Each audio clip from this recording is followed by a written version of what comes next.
Jika hal itu dilakukan sebelum datangnya siksa, niscaya berguna bagi mereka dan menyelamatkannya dari azab Allah.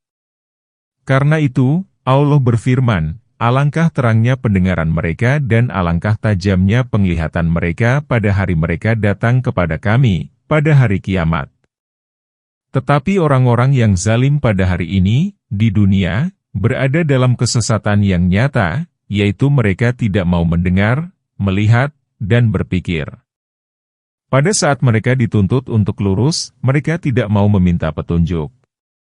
Mereka taat hanya pada saat ketaatan tak berguna bagi mereka. Kemudian Allah Ta'ala berfirman, dan berilah mereka, yaitu makhluk-makhluk, peringatan tentang hari penyesalan, yaitu ketika segala perkara telah diputuskan, maksudnya pengelompokan antara penghuni surga dan penghuni neraka, dan masing-masing kembali ke tempat yang ditentukan baginya untuk selamanya. Dan mereka, terhadap hari tersebut, berada dalam kelalaian, terhadap apa yang akan terjadi pada hari penyesalan, dan mereka tidak beriman, yakni tidak membenarkannya.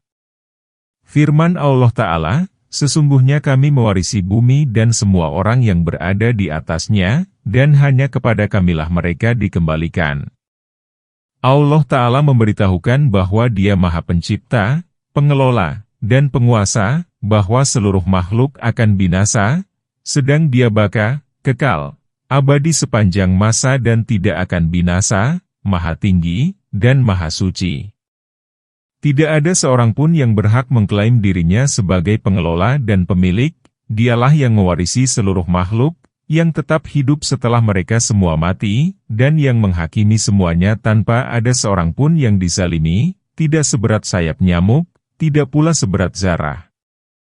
Ceritakanlah kisah Ibrahim di dalam Alkitab ini. Sesungguhnya dia adalah seorang yang sangat membenarkan lagi seorang nabi, ayat 41. Ingatlah ketika dia berkata kepada bapaknya, "Wahai bapakku, mengapa kamu menyembah sesuatu yang tidak mendengar, tidak melihat, dan tidak dapat menolong kamu sedikit pun?" Ayat 42. Wahai bapakku, sesungguhnya telah datang kepadaku sebagian ilmu pengetahuan yang tidak datang kepadamu, maka ikutilah aku, niscaya aku akan menunjukkan kepadamu jalan yang lurus. Ayat 43. Wahai bapakku, janganlah kamu menyembah setan. Sesungguhnya setan itu durhaka kepada Tuhan yang Maha Pemurah. Ayat 44. Wahai bapakku, sesungguhnya aku khawatir bahwa kamu akan ditimpa azab dari Tuhan yang Maha Pemurah, maka kamu menjadi kawan setan. Ayat 45. Allah Ta'ala berfirman kepada Nabi, ceritakanlah kisah Ibrahim di dalam Alkitab ini. Yakni, ceritakanlah kepada kaummu yang menyembah berhala, padahal mereka mengaku sebagai keturunan Ibrahim dan memeluk agamanya. Sesungguhnya dia adalah seorang yang sangat membenarkan lagi seorang nabi. Tuturkanlah kisahnya dan ceritakanlah dialog yang berlangsung antara Ibrahim dan bapaknya, bagaimana Ibrahim melarangnya menyembah berhala. Ingatlah ketika dia berkata kepada bapaknya, "Wahai bapakku, mengapa kamu menyembah sesuatu yang tidak mendengar, tidak melihat, dan tidak dapat menolong kamu sedikit pun?" Yakni, sesuatu yang tidak bermanfaat dan tidak dapat menolak kemudaratan dari dirimu. Wahai bapakku, sesungguhnya telah datang kepadaku sebagian ilmu pengetahuan yang tidak datang kepadamu. Ibrahim menegaskan, walaupun aku berasal dari sulbimu dan engkau melihat tubuhku lebih kecil daripada engkau, karena aku adalah anakmu, namun ketahuilah bahwa sesungguhnya aku telah memperoleh ilmu dari Allah yang tidak engkau ketahui, tidak diajarkan kepadamu, dan tidak kamu miliki. Maka ikutilah aku, niscaya aku akan menunjukkan kepadamu jalan yang lurus, yang mengantarkan kepada pencapaian tujuan dan kepada keselamatan dari perkara yang ditakuti. Wahai bapakku, janganlah kamu menyembah setan.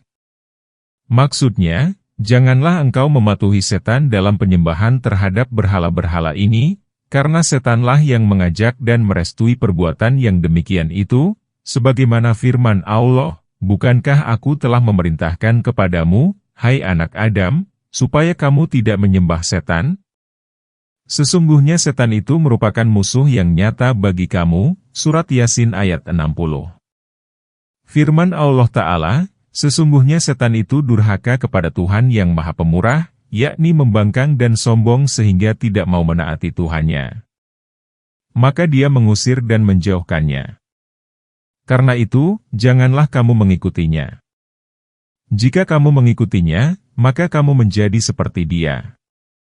Wahai Bapakku, sesungguhnya aku khawatir bahwa kamu akan ditimpa azab dari Tuhan yang Maha Pemurah, karena kemusyrikan dan kedurhakaanmu terhadap apa yang telah aku perintahkan kepadamu, maka kamu menjadi kawan setan.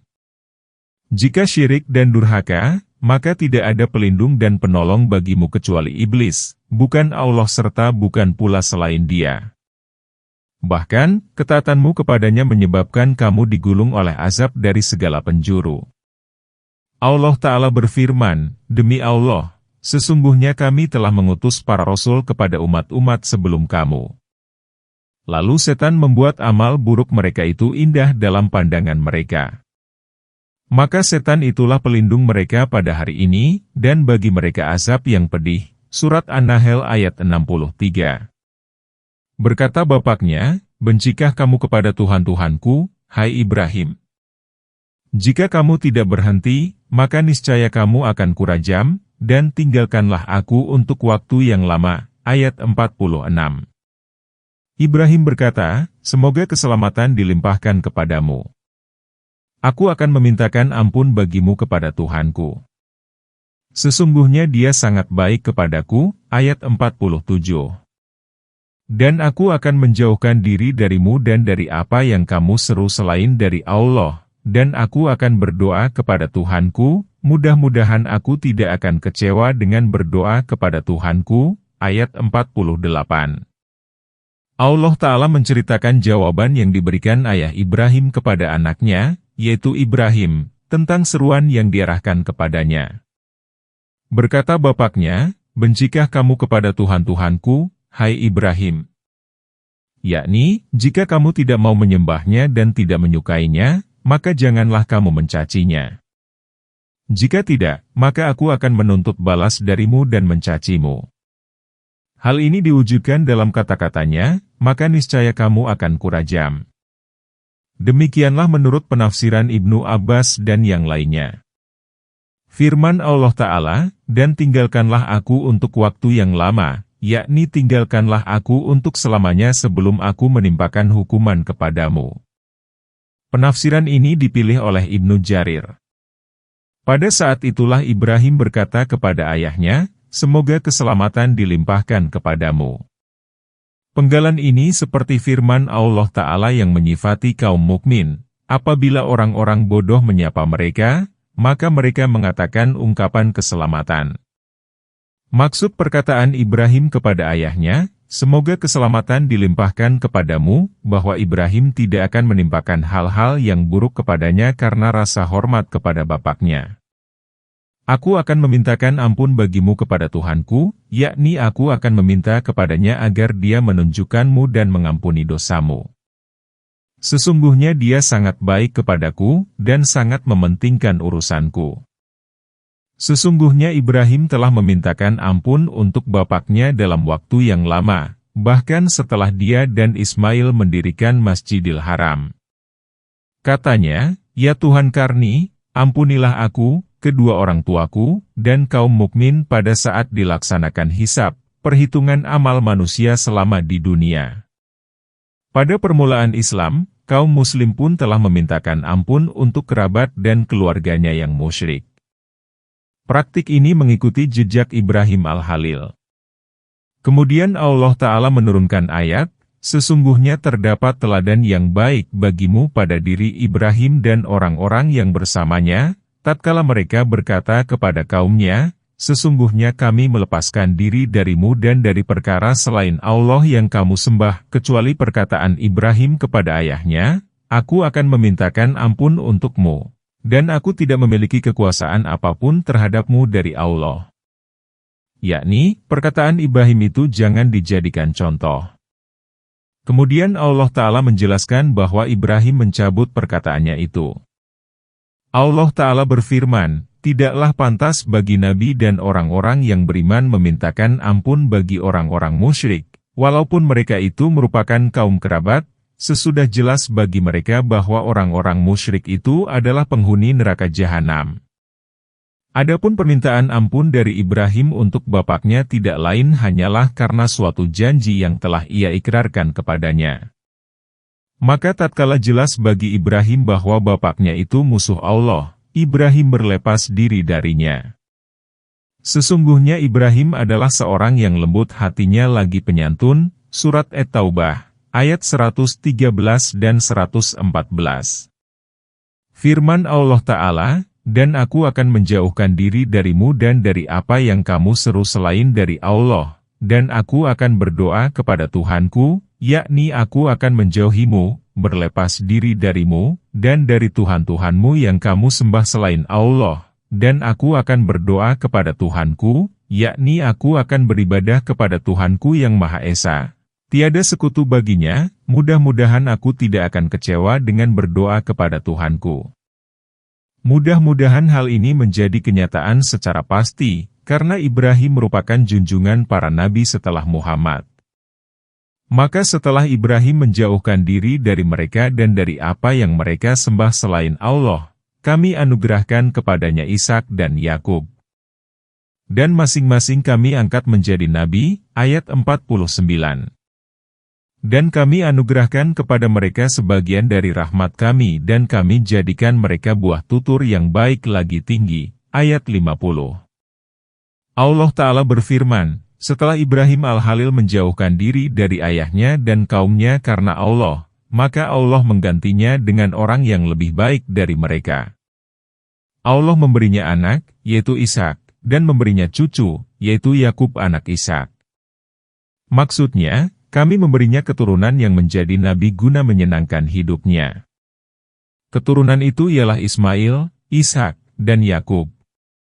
Karena itu, Allah Ta'ala berfirman, dan masing-masing kami angkat menjadi nabi.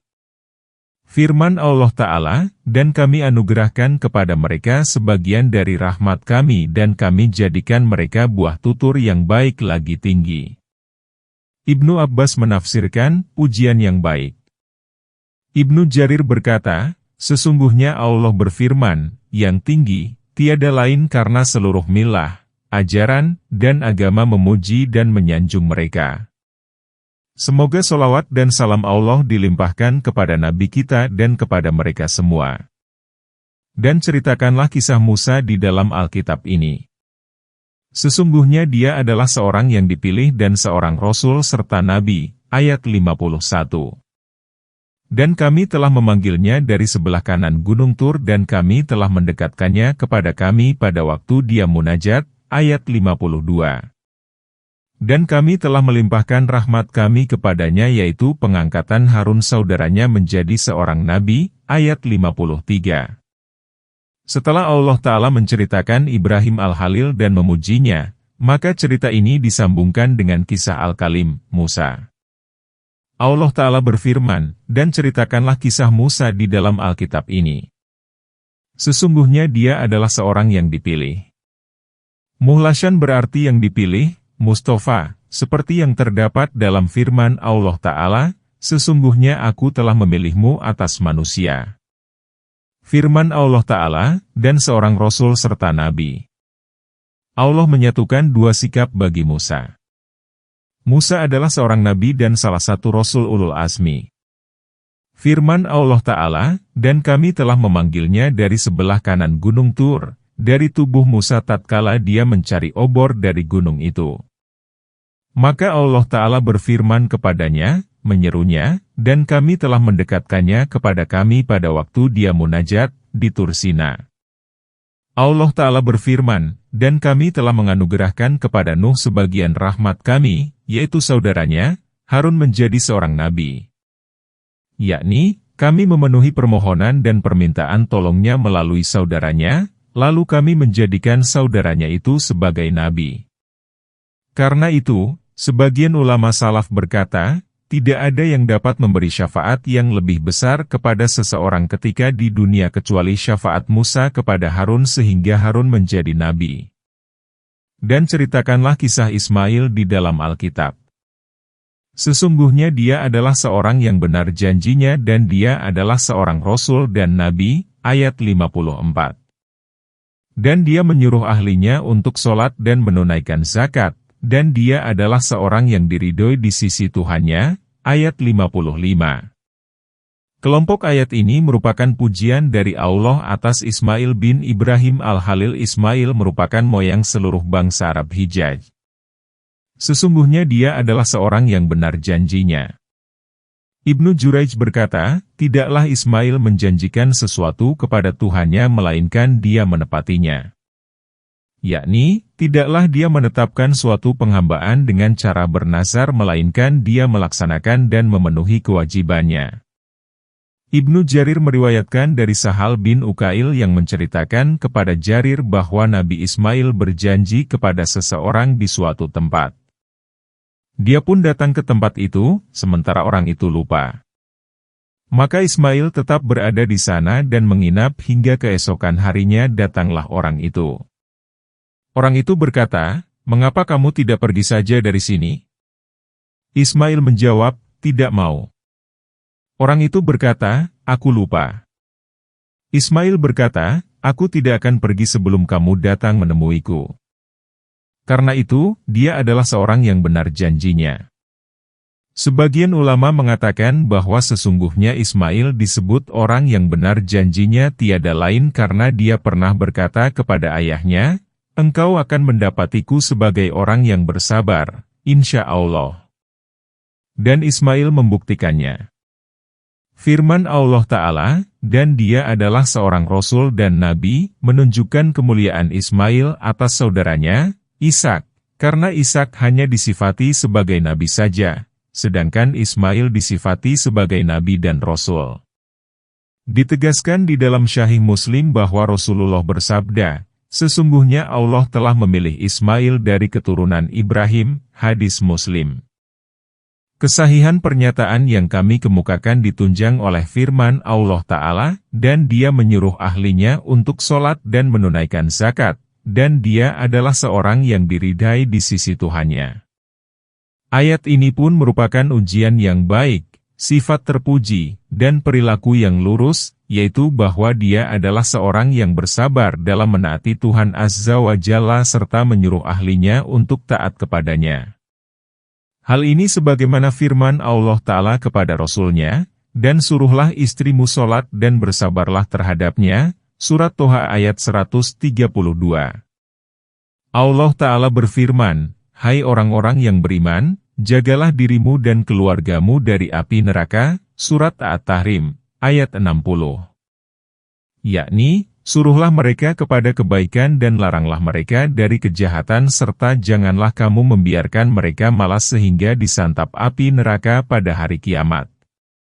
Dalam hadis Abu Hurairah dikatakan Rasulullah bersabda, Allah merahmati seseorang yang bangun pada malam hari, lalu sholat dan membangunkan istrinya. Jika dia menolak, maka dia menciprati wajah istrinya dengan air. Allah merahmati seorang wanita yang bangun pada malam hari, lalu sholat dan membangunkan suaminya. Jika dia menolak, maka dia menciprati wajah suaminya dengan air. Hadis Abu Daud dan Ibnu Majah. Diriwayatkan dari Abu Sa'id dan Abu Hurairah bahwa Nabi bersabda, apabila seseorang bangun pada malam hari dan membangunkan istrinya, kemudian keduanya sholat 2 rakaat, maka Allah mencatat keduanya sebagai laki-laki dan perempuan yang banyak berzikir kepada Allah. Hadis Abu Daud, An-Nasa'i dan Ibnu Majah. Diriwayatkan oleh Abu Daud, Nasa'i, dan Ibnu Majah. Lafaz hadis ini dari Ibnu Majah. Dan ceritakanlah kisah Idris di dalam Alkitab. Sesungguhnya dia adalah seorang yang sangat membenarkan dan seorang nabi, ayat 56. Dan kami telah mengangkatnya ke martabat yang tinggi, ayat 57. Idris diceritakan Allah dengan cara memujinya. Sesungguhnya dia adalah seorang yang sangat membenarkan dan seorang nabi.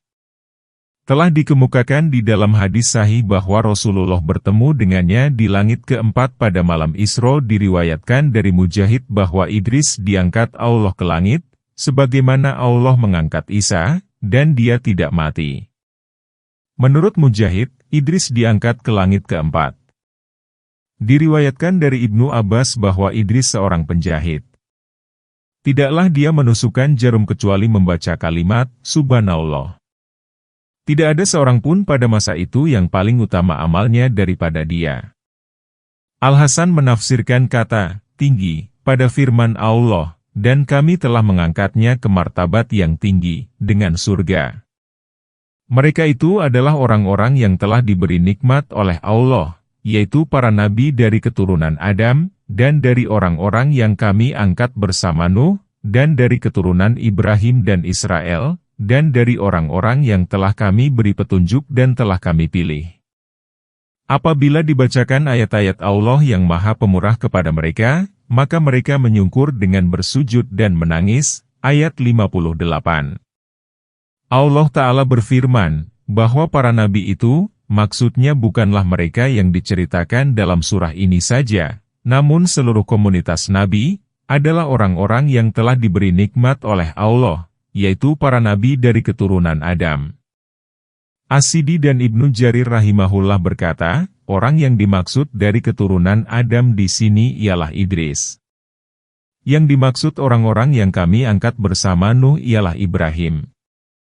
Yang dimaksud dengan keturunan Ibrahim ialah Ishak, Ismail, dan Yakub.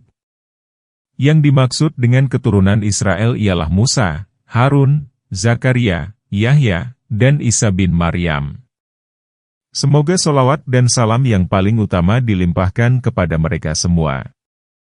Ibnu Jarir berkata, karena itu, jalur keturunan mereka berbeda-beda, namun semuanya dipersatukan oleh Adam, sebab di antara mereka ada nabi yang bukan berasal dari keturunan orang yang bersama Nuh di dalam perahu. Orang itu adalah Idris, karena dia adalah kakek Nuh. Inilah pendapat yang paling jelas. Di antara keterangan yang menguatkan bahwa yang dimaksud oleh ayat ini adalah golongan nabi ialah firman Allah Ta'ala di dalam surah Al-An'am, dan itulah alasan kami yang kami berikan kepada Ibrahim untuk menghadapi kaumnya. Kami tinggikan siapa yang kami kehendaki beberapa derajat. Sesungguhnya Tuhanmu Maha Bijaksana lagi Maha Mengetahui. Dan kami telah menganugerahkan Ishak dan Yakub kepadanya. Kepada keduanya masing-masing telah kami beri petunjuk. Dan kepada Nuh, sebelum itu, juga telah kami beri petunjuk, dan kepada sebagian dari keturunannya, yaitu Daud, Sulaiman, Ayub, Yusuf, Musa, dan Harun. Demikianlah, kami memberi balasan kepada orang-orang yang berbuat baik. Dan Zakaria, Yahya, Isa, dan Ilyas. Semuanya termasuk orang-orang yang saleh. Dan Ismail, Alyasa, Yunus, dan Lut. Masing-masing kami lebihkan derajatnya di atas umat, dan kami lebihkan derajat sebagian dari bapak-bapak mereka, keturunan mereka, dan saudara-saudara mereka. Dan kami telah memilih mereka, dan kami menunjuki mereka ke jalan yang lurus. Itulah petunjuk Allah, yang dengannya Dia memberi petunjuk kepada siapa yang dikehendakinya di antara hamba-hambanya. Seandainya mereka mempersekutukan Allah, niscaya lenyaplah dari mereka amalan yang telah mereka kerjakan. Mereka itulah orang-orang yang telah kami berikan kepada mereka kitab, hikmat, dan kenabian. Jika orang-orang itu menginginkannya, maka sesungguhnya kami akan menyerahkannya kepada kaum yang sekali-kali tidak akan mengingkarinya. Mereka itulah orang-orang yang telah diberi petunjuk oleh Allah. Maka ikutilah petunjuk mereka. Surat Al-An'am, ayat 83-90. Sedangkan, di dalam surah yang mulia ini, Allah Ta'ala berfirman, apabila dibacakan ayat-ayat Allah yang Maha Pemurah kepada mereka, maka mereka menyungkur dengan bersujud dan menangis. Yakni, apabila mereka mendengar firman Allah yang mengandung aneka alasan, dalil, dan alasan, maka mereka bersujud kepada Tuhannya dengan tunduk, tenteram, memuji, dan bersyukur atas berbagai nikmat yang besar yang telah dianugerahkan kepada mereka yang terdapat dalam firman itu. Karena itu, para ulama bersepakat untuk menetapkan adanya sujud setelah membaca ayat ini guna mengikuti dan mematuhi jejak mereka. Sufyan Ats-Tsauri mengutip dari Abu Muammar yang mengatakan, Umar bin Khattab membaca surah Maryam, lalu bersujud. Setelah itu Umar berkata, inilah sujud itu, namun di manakah tangisannya? Maka datanglah sesudah mereka pengganti yang menyia-nyiakan sholat dan memperturutkan hawa nafsunya, maka kelak mereka akan menemui kesesatan ayat 59. Kecuali orang yang bertobat, beriman, dan beramal saleh. Maka mereka itu akan masuk surga dan tidak dianiaya sedikitpun ayat 60. Setelah Allah Ta'ala menceritakan kelompok orang yang bahagia, yaitu para nabi dan para pengikut mereka yang melaksanakan berbagai had, artinya tindak pidana dan sanksi pidananya sudah diatur sedemikian rupa dalam Nash Al-Quran dan Al-Hadis, dan perintah Allah serta melaksanakan berbagai kewajiban dari Allah dan meninggalkan berbagai larangannya. Maka dia menceritakan bahwa sesungguhnya, datanglah sesudah mereka pengganti, yaitu generasi lain, yang menyia-nyiakan sholat. Apabila mereka menyia-nyiakan sholat, tentu mereka akan lebih menyia-nyiakan terhadap kewajiban lainnya, karena sholat merupakan tiang dan pilar agama serta merupakan amal hamba yang terbaik. Dan memperturutkan hawa nafsunya, yakni mereka melulu memikirkan syahwat, senang dengan kehidupan dunia serta kelezatannya, dan mereka merasa senang dengannya. Mereka kelak akan menemui kesesatan, yaitu kerugian pada hari kiamat. Para ulama berbeda pendapat mengenai maksud menyia-nyiakan sholat dalam ayat ini. Ada yang berpendapat bahwa menyia-nyiakan sholat berarti meninggalkannya secara total. Demikian menurut pendapat Muhammad bin Ka'ab Al-Qurdi dan Ibnu Zaid bin Aslam serta As-Sirri. Pendapat ini dipilih oleh Ibnu Jarir. Sehubungan dengan firman Allah Ta'ala, maka datanglah sesudah mereka pengganti yang menyia-nyiakan sholat. Al-Auza'i meriwayatkan dari Musa bin Sulaiman, dari Al-Qasim bin Muhaimirah, dia berkata, sesungguhnya mereka hanya menyia-nyiakan waktu pelaksanaan sholat. Jika penyia-nyiaan itu berupa peninggalan, niscaya hal itu merupakan kekafiran. Waqi meriwayatkan dari Ibnu Mas'ud bahwasanya dia ditanya, sesungguhnya Allah sering sekali menuturkan sholat di dalam Al-Quran, seperti orang-orang yang lalai terhadap sholatnya, dan mereka senantiasa melaksanakan sholat, dan mereka memelihara sholatnya. Ibnu Mas'ud menanggapi, yaitu terhadap waktu-waktu sholat.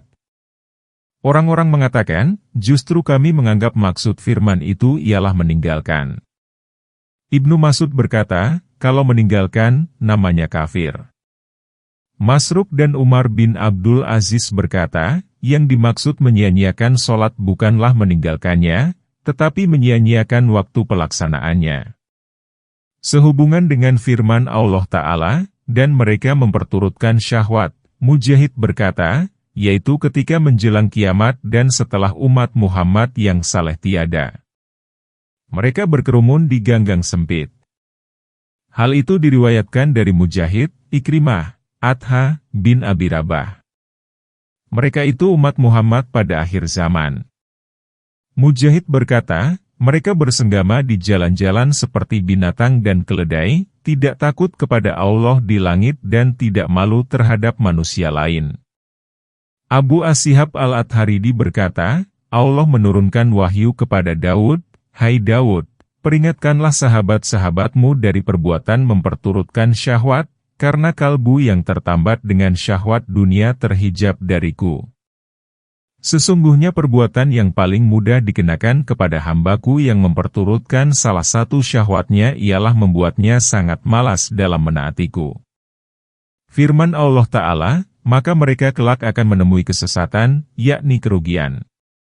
Sufyan Ats-Tsauri meriwayatkan dari Abdullah bin Mas'ud, dia berkata, kerugian itu berupa lembah di dalam jahanam yang dasarnya sangat dalam dan berbau busuk. Firman Allah Ta'ala, kecuali orang yang bertobat, beriman, dan beramal saleh. Yakni, kecuali orang-orang yang kembali dari perbuatan meninggalkan sholat dan memperturutkan syahwat, karena Allah menerima tobatnya, membaguskan kesudahannya, dan menjadikannya sebagai pewaris surga Naim. Karena itu, Dia berfirman, maka mereka itu akan masuk surga dan tidak dianiaya sedikit pun. Hal itu karena tobat menghapuskan apa yang ada sebelumnya.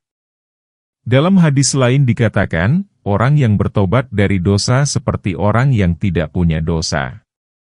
Karena itu, amal yang pernah dilakukan oleh mereka yang bertobat tidak dikurangi sedikit pun dan tidak dibalas karena apa yang mereka lakukan sebelumnya, lalu dikurangilah apa yang mereka lakukan sesudahnya. Karena dengan bertobat dosa itu akan hilang tak berbekas, dimaafkan sebagai karunia, dan lenyap secara cuma-cuma berkat kemurahan yang maha dermawan dan kehiliman, kelembutan, yang maha penyantun. Pengecualian ini terdapat dalam firman Allah, kecuali orang yang bertobat. Hal ini sebagaimana firman Allah Ta'ala di dalam surah Al-Furqan, dan orang-orang yang tidak menyeru Tuhan lain bersama Allah dan tidak membunuh jiwa yang diharamkan Allah kecuali dengan alasan yang benar, adalah Allah Maha Pengampun lagi Maha Pengasih. Yaitu surga Aden yang telah dijanjikan oleh Tuhan yang Maha Pemurah kepada hamba-hambanya, walaupun tidak tampak. Sesungguhnya janji Allah itu pasti akan ditepati, ayat 61. Mereka tidak mendengar perkataan yang tidak berguna di dalam surga kecuali ucapan salam. Bagi mereka rezekinya di surga itu tiap-tiap pagi dan petang, ayat 62. Itulah surga yang akan kami wariskan kepada hamba-hamba kami yang selalu bertakwa, ayat 63. Allah Ta'ala berfirman, surga-surga yang akan dimasuki oleh orang-orang yang bertobat dari dosanya ialah surga Aden, yakni pemukiman, yang telah dijanjikan oleh Tuhan yang Maha Pemurah kepada hamba-hambanya, walaupun tidak tampak. Maksudnya, surga itu termasuk perkara gaib yang mereka imani, walaupun mereka tidak melihatnya. Hal itu karena kuatnya keyakinan dan keimanan mereka. Firman Allah Ta'ala, sesungguhnya janji Allah itu pasti akan ditepati, merupakan penekanan bagi diperolehnya janji itu, bahwa mereka pasti akan kembali dan masuk ke dalamnya. Hal ini sebagaimana firman Allah Ta'ala, janji Allah itu pasti dilaksanakan, surat Al-Muzammil, ayat 18. Firman Allah Ta'ala, mereka tidak mendengar perkataan yang tidak berguna di dalam surga kecuali ucapan salam, adalah seperti firman Allah Ta'ala, mereka tidak mendengar di dalam surga bualan dan ucapan yang menimbulkan dosa, kecuali perkataan yang mengandung keselamatan. Surat Al-Waqiah ayat 25 dan 26. Firman Allah Ta'ala, bagi mereka rezekinya di surga itu tiap-tiap pagi dan petang. Di surga tidak ada malam dan siang. Penghuninya berada dalam waktu yang bergantian. Mereka mengetahui kadar malam dan siang dengan sinar dan cahaya melalui pemasangan hijab dan penguncian pintu, dan melalui pembukaan tirai dan pintu. Al-Hasan, Qatadah, dan selainnya berkata, bagi orang Arab, manusia yang paling merasa nikmat ialah yang dapat makan pagi dan malam. Maka Al-Quran diturunkan selaras dengan rasa nikmat yang ada pada diri mereka.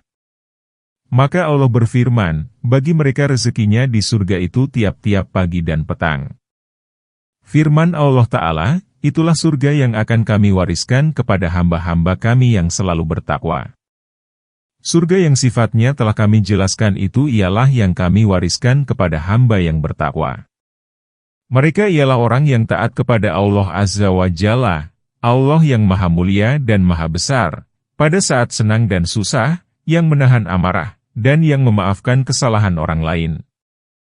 Hal ini sebagaimana firman Allah Ta'ala pada awal surah Al-Mu'minun, sesungguhnya berbahagialah orang-orang yang beriman, yaitu orang-orang yang khusyuk dalam sholatnya.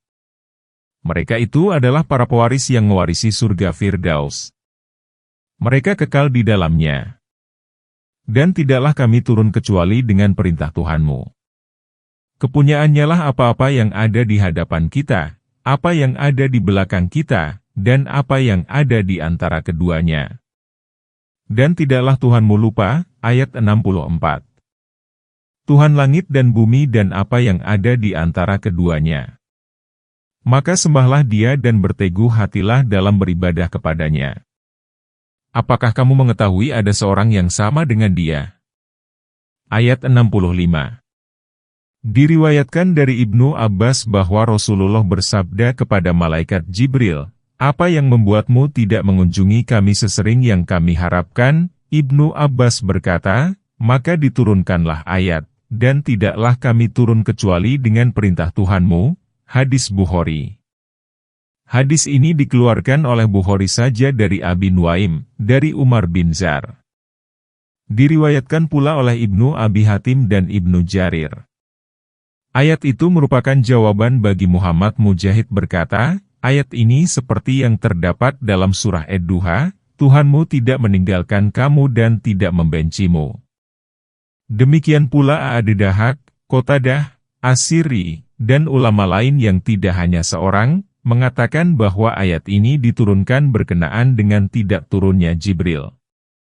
Firman Allah Ta'ala, kepunyaannya lah apa-apa yang ada di hadapan kita, apa yang ada di belakang kita, yakni perkara akhirat yang ada pada masa mendatang dan perkara dunia yang ada pada masa lalu.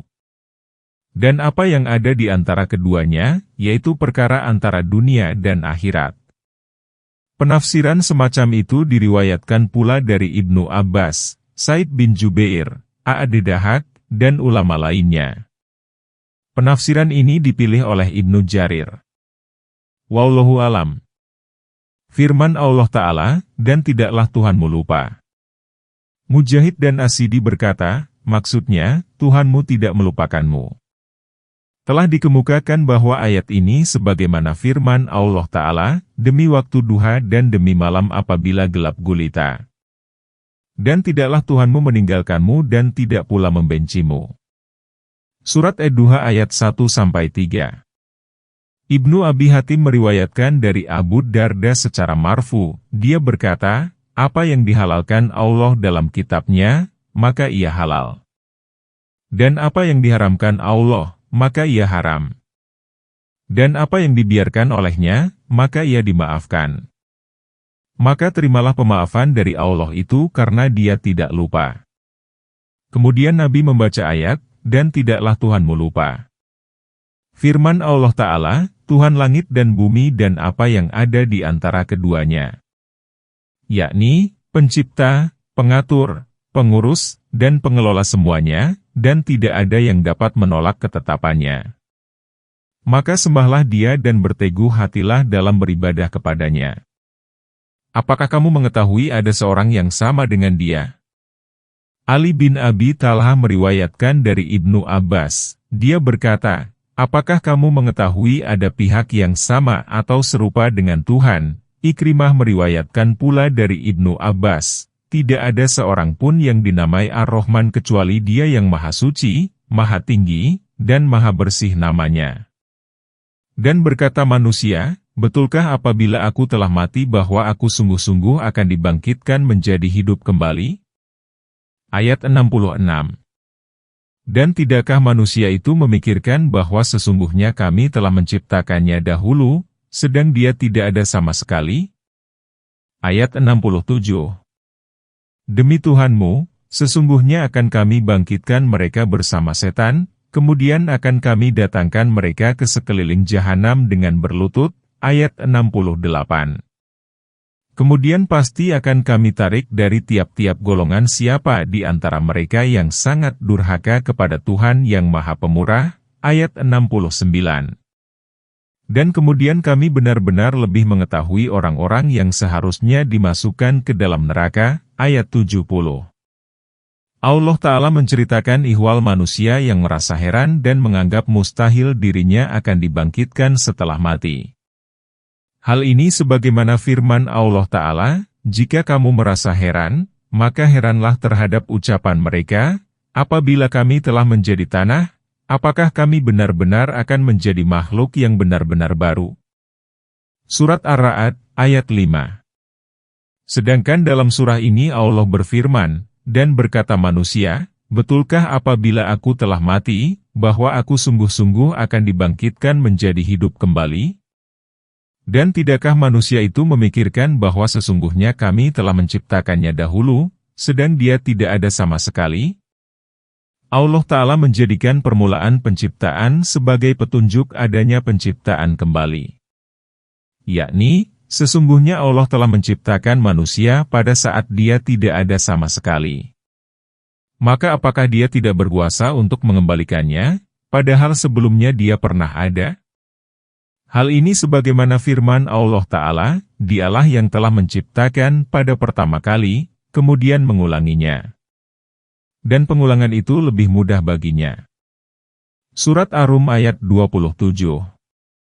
Dalam kitab Sahih dikatakan, Allah Ta'ala berfirman, anak Adam telah mendustaiku padahal dia tidak pantas mendustaiku, dan anak Adam telah menyakitiku padahal dia tidak pantas menyakitiku. Dustanya terhadapku ialah dia mengatakan, dia tidak akan membangkitkanku sebagaimana dia telah menciptakanku pada pertama kali. Penciptaan pada kali kedua adalah lebih mudah bagiku daripada penciptaan pada kali pertama. Adapun menyakitiku ialah dia mengatakan bahwa aku punya anak, padahal aku Maha Esa, tempat segala perkara bergantung, tidak beranak, tidak diperanakan, dan tidak ada seorang pun yang menyerupaiku. Firman Allah Ta'ala, demi Tuhanmu, sesungguhnya akan kami bangkitkan mereka bersama setan. Allah yang Maha Suci lagi Maha Tinggi bersumpah bahwa sesungguhnya tidak ada yang dapat menghindarkan diri dari mahsyarnya bersama setan-setan, yaitu pihak-pihak yang mereka sembah selain Allah. Kemudian akan kami datangkan mereka ke sekeliling jahanam dengan berlutut. Firman Allah Ta'ala, kemudian pasti akan kami tarik dari tiap-tiap golongan, yakni setiap umat. Siapa di antara mereka yang sangat durhaka kepada Tuhan yang Maha Pemurah? Maksudnya, kami akan merenggut para pemimpin dan dedengkot kejahatan dari setiap pemeluk agama. Jika jumlahnya sudah terpenuhi, maka mulailah kami menyiksa dari orang yang paling besar kejahatannya, kemudian kepada orang yang berikutnya. Penggalan ini seperti firman Allah Ta'ala, sehingga apabila mereka masuk semuanya berkatalah orang yang masuk kemudian di antara mereka kepada orang yang masuk terdahulu, ya Tuhan kami, mereka telah menyesatkan kami. Karena itu, datangkanlah kepada mereka siksaan neraka yang berlipat ganda, karena perbuatan yang telah kamu lakukan, Surat Al-A'raf, ayat 38 dan 39. Firman Allah Ta'ala, dan kemudian kami benar-benar lebih mengetahui orang-orang yang seharusnya dimasukkan ke dalam neraka. Yakni, Allah Ta'ala lebih mengetahui siapa di antara hamba yang berhak dimasukkan ke dalam jahanam dengan kekal dan siapa yang berhak dilipat gandakan azab baginya. Hal ini sebagaimana firman Allah Ta'ala, bagi tiap-tiap orang ada kelipatan siksa. Tetapi kamu tidak mengetahui. Dan tidak ada seorang pun darimu, melainkan mendatangi neraka itu. Hal itu bagi Tuhanmu adalah suatu kemestian yang sudah ditetapkan, ayat 71. Kemudian kami akan menyelamatkan orang-orang yang bertakwa dan membiarkan orang-orang yang zalim di dalam neraka dalam keadaan berlutut, ayat 72. Imam Ahmad meriwayatkan dari Abu Samiyah, dia berkata, kami berselisih mengenai kedatangan di neraka. Sebagian kami mengatakan, orang mukmin tidak masuk neraka. Dan sebagian lagi mengatakan, mereka semua masuk ke dalamnya. Kemudian Allah menyelamatkan orang yang bertakwa. Lalu aku menemui Jabir bin Abdillah. Aku berkata kepadanya, kami berselisih mengenai kedatangan di neraka. Dia mengatakan, mereka semua akan mendatanginya. Sulaiman bin Murrah berkata, mereka semua masuk neraka. Kemudian dia mengulurkan jarinya ke telinganya dan berkata, diamlah kamu berdua. Aku mengatakan demikian karena aku mendengar Rasulullah bersabda, tidak ada orang saleh dan orang jahat yang tersisa melainkan dia masuk neraka. Neraka itu dingin dan menyelamatkan bagi orang yang beriman, seperti halnya yang dialami Ibrahim sehingga neraka itu gaduh lantaran dinginnya mereka. Kemudian Allah menyelamatkan orang-orang yang bertakwa dan membiarkan orang-orang zalim di dalam neraka dalam keadaan berlutut. Hadis Ahmad. Imam Ahmad meriwayatkan dari Abdullah bin Mas'ud, dan tidak ada seorang pun darimu, melainkan mendatangi sekitar neraka itu. Rasulullah bersabda, seluruh manusia datang ke sekitar neraka, kemudian mereka keluar dari sana dengan amal baiknya. Hadis Ahmad. Hadis ini diriwayatkan pula oleh Tirmidzi. Dalam Syahihain diriwayatkan dari Abu Hurairah bahwa Rasulullah bersabda, tidaklah seorang muslim yang ketiga anaknya mati itu disentuh api neraka melainkan sekadar menggugurkan sumpah. Hadis muttafaq alaih. Sehubungan dengan firman Allah, hal itu bagi Tuhanmu adalah suatu kemestian yang sudah ditetapkan. As-Sidi meriwayatkan dari Murrah, dari Ibnu Mas'ud, dia berkata, karena sumpah yang wajib. Mujahid menafsirkan, keharusan dan ketetapan. Demikian pula diriwayatkan oleh Ibnu Juraij. Firman Allah Ta'ala, kemudian kami akan menyelamatkan orang-orang yang bertakwa. Yakni, apabila seluruh makhluk melintasi neraka, lalu orang-orang kafir dan durhaka jatuh ke dalamnya, maka Allah menyelamatkan kaum mukmin yang bertakwa dari neraka sesuai dengan amalnya. Lintasan mereka di atas jembatan dan kecepatannya itu sesuai dengan amal yang dahulu dilakukan di dunia. Kemudian kaum mukmin pelaku dosa besar mendapat syafaat. Jadi, para malaikat, nabi, dan mukmin dapat memberi syafaat sehingga banyak makhluk yang telah dimakan api dapat keluar dari neraka, sedang wajah mereka, yaitu tempat sujudnya, hangus. Dikeluarkannya mereka dari neraka sesuai dengan keimanan yang ada dalam hatinya. Orang yang pertama kali keluar dari neraka ialah yang di dalam hatinya terdapat keimanan seberat uang dinar, kemudian orang berikutnya, kemudian yang berikutnya, kemudian yang berikutnya lagi sehingga keluarlah orang yang di dalam hatinya ada keimanan yang sangat ringan. Kemudian Allah mengeluarkan dari neraka seseorang yang pernah mengucapkan, tidak ada Tuhan melainkan Allah, pada suatu hari selama hidupnya, walaupun dia tidak pernah melakukan kebaikan. Yang tersisa di dalam neraka adalah orang yang telah ditetapkan kekekalan baginya, sebagaimana hal itu ditetapkan dalam hadis-hadis sahih. Karena itu, Allah Ta'ala berfirman, kemudian kami akan menyelamatkan orang-orang yang bertakwa dan membiarkan orang-orang yang zalim di dalam neraka dalam keadaan berlutut. Dan apabila dibacakan kepada mereka ayat-ayat kami yang terang, niscaya orang-orang kafir berkata kepada orang-orang yang beriman, manakah di antara kedua golongan yang lebih baik tempat tinggalnya dan lebih indah tempat pertemuannya? Ayat 73. Berapa banyak umat yang telah kami binasakan sebelum mereka, sedang mereka adalah lebih bagus alat rumah tangganya dan lebih sedap dipandang mata. Ayat 74. Allah Ta'ala memberitahukan ihwal kaum kafir tatkala ayat-ayat Allah yang jelas maknanya dibacakan kepada mereka, yaitu mereka berpaling darinya dan mengatakan kepada orang-orang yang beriman sambil menyombongkan diri dan berdalih atas kebatilan yang mereka lakukan, bahwasanya mereka yang lebih baik tempat tinggalnya dan lebih indah tempat pertemuannya. Maksudnya, yang lebih baik rumahnya dan lebih ramai tempat pertemuannya, lebih banyak pengunjung, dan lebih banyak yang datang. Bagaimana mungkin orang yang berada dalam kebatilan beranggapan demikian, sedangkan kaum mukmin berada di rumah Al-Arkam bin Abi Al-Arkam dan rumah sejenis yang berada di jalan kebenaran? Hal ini sebagaimana difirmankan Allah, dan orang-orang kafir kepada orang-orang yang beriman, kalau sekiranya ia adalah sesuatu yang baik, niscaya mereka tiada mendahului kami beriman kepadanya. Surat Al-Ahqaf, ayat 11. Karena itu, Allah Ta'ala membantah kekeliruan mereka, berapa banyak umat yang telah kami binasakan sebelum mereka, yakni betapa banyaknya umat yang mendustakan yang telah kami binasakan karena kekafiran mereka, sedang mereka adalah lebih bagus alat rumah tangganya dan lebih sedap dipandang mata.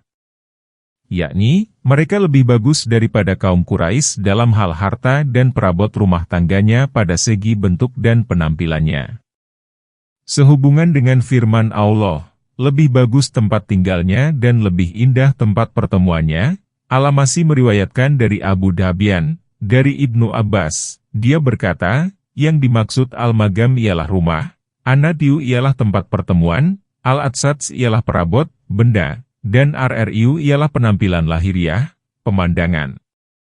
Katakanlah, barang siapa yang berada di dalam kesesatan, maka biarlah Tuhan yang Maha Pemurah memperpanjang tempo baginya, sehingga apabila mereka telah melihat apa yang diancamkan kepadanya, baik siksa maupun kiamat, maka mereka akan mengetahui siapa yang lebih kedudukannya dan lebih lemah penolong-penolongnya. Ayat 75. Allah Ta'ala berfirman, katakanlah, hai Muhammad, kepada mereka yang menyekutukan Tuhannya, yang mengklaim dirinya berada dalam kebenaran dan kamu berada dalam kebatilan, barang siapa, di antara kami dan kalian, yang berada di dalam kesesatan, maka biarlah Tuhan yang Maha Pemurah memperpanjang tempo baginya, yakni biarlah Allah membiarkannya berada dalam kondisinya serta biarkanlah di dalam kesesatannya hingga dia bertemu dengan Tuhannya, apakah siksa